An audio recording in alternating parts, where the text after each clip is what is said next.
What's up, guys? Today, I wanted to go over some basic fundamentals for Service Contract Act or Service Contract Labor Standard.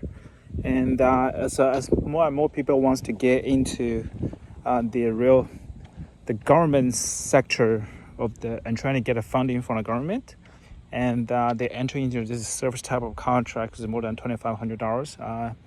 When they're performing the services, the likelihood they will be entering into a contract that's going to be subject to the Service Contract or Davis-Bacon Act. So it is just if you don't really know the standards, it's probably going to open up a huge liabilities. The reason I'm saying is some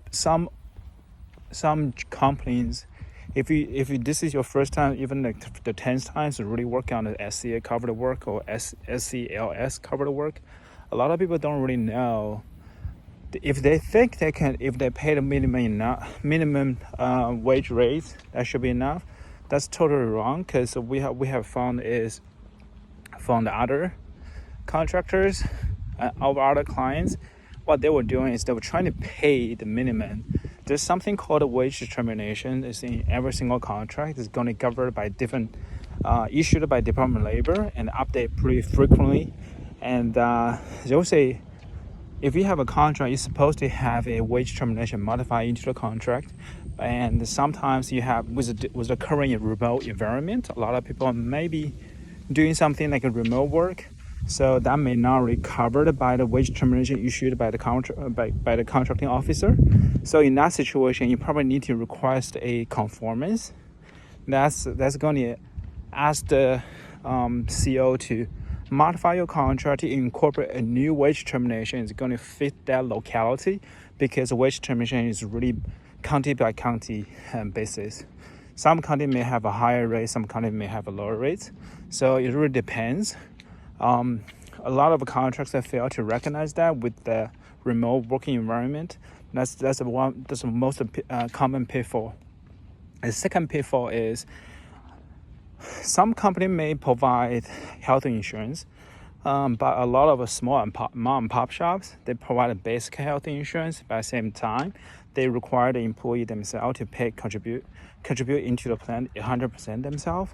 So in that situation, the likelihood they are going to meet the minimum requirement for the health insurance is pretty low. Health and welfare is pretty low. So a lot of the times, even though, for example, if you got paid, if the wage determiner is saying, hey, you need to pay $15 per hour plus $5 per hour of health and welfare, if somebody was paid $20, that's still not compliant. What's going to be prevent them from compliance? Because on service contracts, it's very specific. You need to separate both two. You can get paid $20 per hour, but you still need to pay additional $5 for the health insurance, for the health and welfare. So that's the most common pitfall we have seen other people. We had one client, they were found incompliant of health and welfare.